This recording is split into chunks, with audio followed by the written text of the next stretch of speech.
Margaret Terry in a moment. But this is not a story about Margaret. She feels she and many of us are part of God's messenger system, because 2 years ago we lost one of our great friends, Deb Pugh. Deb was a leader in this church. She had organized women's retreats. She'd been on the ministry and personnel committee, so she was my boss in a way. And she was just one of the vibrant, active leaders of faith that we had in this congregation. And we lost her to cancer 2 years ago last month.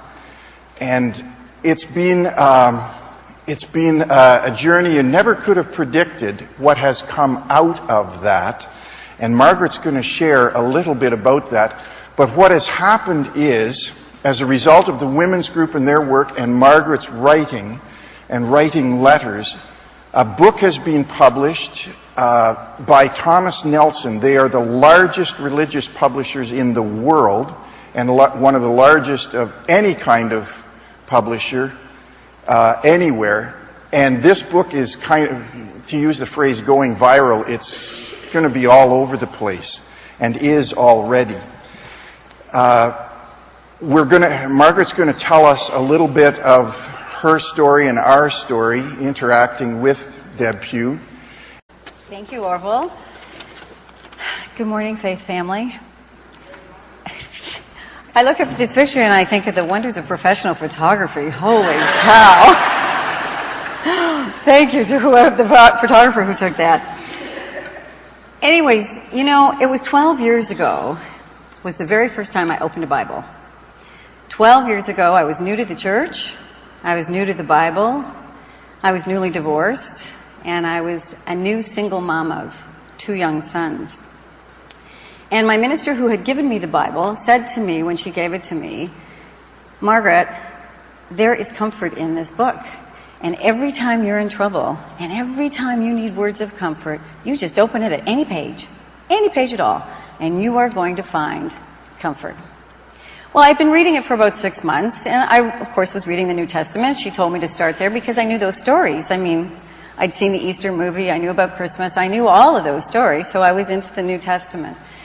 And after about 6 months, my young son got in trouble at school. Big trouble. He was in 4th grade and he got suspended for a week. Big trouble. Mom's called in and, you know, big drama. So I brought him home that night.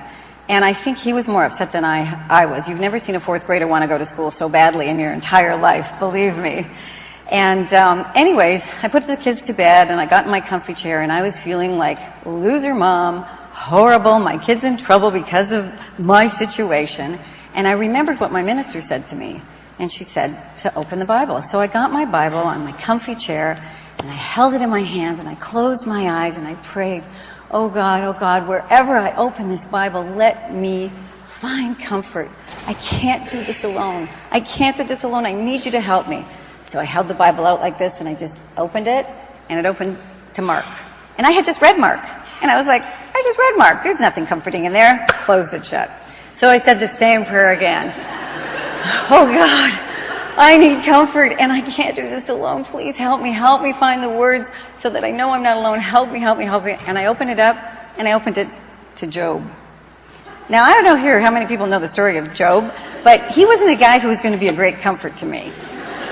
So I closed it again. Now, I did this 3 or 4 times, and it was Matthew, read it. John, read it. And I got so upset, I picked the Bible up and I heaved it and I threw it across the room. And off it went flying in the air about 10 feet. It landed on the floor, splayed out, face down. And you know what my first thought was? Uh-oh. And I looked at the Bible and I crawled over and I was like, I'm sorry. I grabbed the Bible and about a foot away from the Bible I saw a bookmark was sitting there.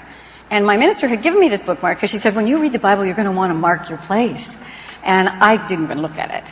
Well, I looked at it that day, and on it there was a scripture from James 1:2-5, and it says, "Consider it pure joy, my brothers and sisters, whenever you face trials of any kind, because you know the testing of your faith produces perseverance.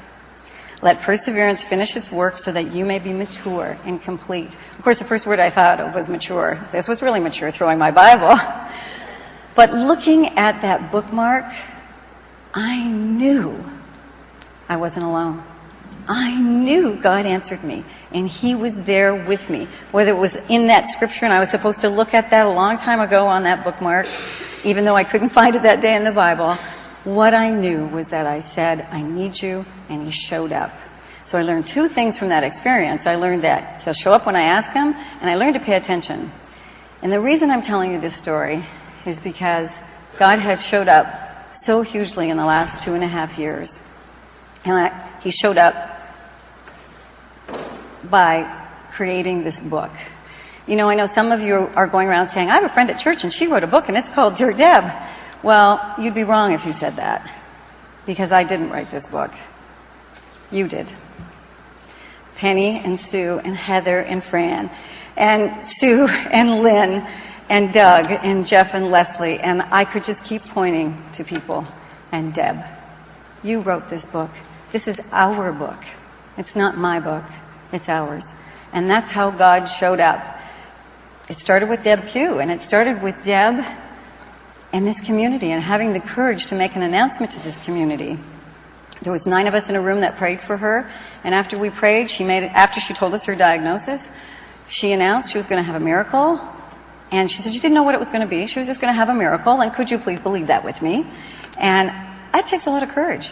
It takes a lot of courage to say to people, I'm going to have a miracle. I don't know what it is, but I want you to believe it with me. And then she said, send me encouraging words. So she reached out to this community.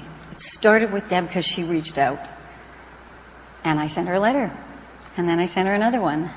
And all the while, Deb encouraged me.